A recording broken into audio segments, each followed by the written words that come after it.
केंद्र सरकार ने अब उस पर कोई कार्रवाई नहीं की। देखिए, वही मांग के लिए हम लोग यहाँ पर पहुँचे हैं, धरना दे रहे हैं और महामहिम महोदय से मिलने के लिए हमारे डेलीगेशन गया है, जिसमें आदरणीय श्री जीतन राम मांझी जी की अगुवाई में डेलीगेशन गया है। सत्येंद्र गौतम हैं और उन लोग जो पैदल यात्री हैं उन लोग भी कुछ साथ में गए हैं। और एक समाज, बिहार में एक ऐसा समाज है जिसको भुइयाँ मुसर कहते हैं। अगर सामाजिक परिवेश में कहें, आर्थिक स्थिति से कहें, चाहे जो भी इंडिकेटर्स होते हैं मानवता के, सबसे नीचे पैदान पर है। अगर उस समाज के उस व्यक्ति को एक सर्वोच्च पद, जो पुरस्कार चाहे उपाधि जो भी आप कहें, वो अगर मिलता है भारत रत्न, तो एक गौरव की बात होगी। और निश्चित तौर पर जब गौरव की बात होगी, अब वो मिलेगा तो उनके अंदर भी एहसास होगा कि हमारे जो अपने हैं वो भारत रत्न से सुशोभित हैं, तो उनके अंदर एक अलग ऊर्जा आएगी, उनके अंदर भी एक आत्मसम्मान का भाव पैदा होगा और वो आत्मसम्मान उनको आगे बढ़ने के लिए प्रेरित करेगा। और जो समाज अभी सबसे पिछले तबके पर है, इस बिहार में ही नहीं पूरे देश में अगर आप कहें तो सबसे पिछड़ा समाज है,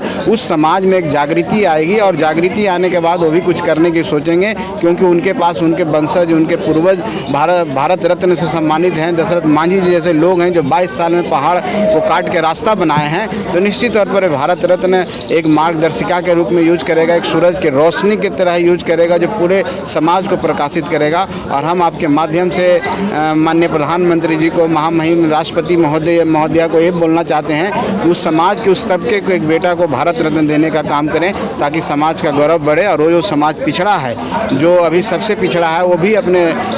इस देश के तरक्की में, विकास में उसकी भी एक रचनात्मक भूमिका हो, वो भी एक पॉजिटिव वे में काम करे, ताकि ये देश आगे बढ़े और राज्य जो पिछड़ा राज्य हो भी आगे बढ़े। यही मांग के लिए हम लोग यहाँ पर। जीतन राम मांझी जी अभी गए हैं अपने डेलीगेशन के साथ मिलने के लिए राष्ट्रपति जी से। बात दशरथ मांझी की हो रही है, तो क्या मुझे तो लगता है कि भारत रत्न बड़ा छोटी सी चीज़ है उनके लिए, क्योंकि उनका जो कद है वो भारत रत्न से कई गुना ज़्यादा बड़ा है। एक बार जब नोबल गांधी जी को नहीं मिला था तो नोबल जो कमेटी है उसको अफसोस हुआ था कि भाई हमने क्यों नहीं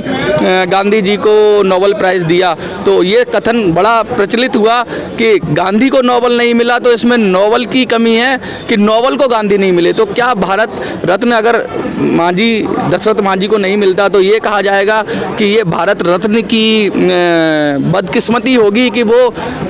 दशरथ मांझी को नहीं मिला, क्योंकि दशरथ मांझी उससे भी ऊंचा कद रखते हैं। देखिए, निश्चित तौर पर कोई व्यक्ति काम करता है समाज को आगे बढ़ाने के लिए तो एक महान व्यक्ति होता है। चाहे महात्मा गांधी जी की आपने तुलना किया है, और जब वो काम करता है तो ये सोच के नहीं करता है कि उसको कोई उपाधि मिलनी चाहिए, नहीं मिलनी चाहिए। उसे एक जुनून होती है अपने समाज को मार्ग प्रदर्शित करने के लिए। और मैं ये नहीं कहूँगा कि वो उपाधि तो भारत का सर्वोच्च उपाधि है और उसका सम्मान हम लोग करते हैं, लेकिन एक बात ये भी कहना चाहते हैं कि जो पुरुषार्थी होते हैं उनको किसी उपाधि की जरूरत नहीं होती है। वो अपने पथ पर हमेशा आगे बढ़ते रहते हैं, चुनौतियों का सामना करते रहते हैं, चुनौतियों का सामना सूरज को दिया दिखाने की जरूरत सही बात है, सूरज को दिया दिखाने की जरूरत नहीं है, लेकिन एक उपाधि, एक भारत का सर्वोच्च उपाधि इसलिए हम लोग मांग रहे हैं क्योंकि उस लायक हैं वो, और वो समाज भी डिजर्व करता है, इसलिए हम लोग मांग रहे हैं। बाकी हम लोग अपना काम कर रहे हैं, हर फोरम पर हम लोग बात को उठा रहे हैं और उनके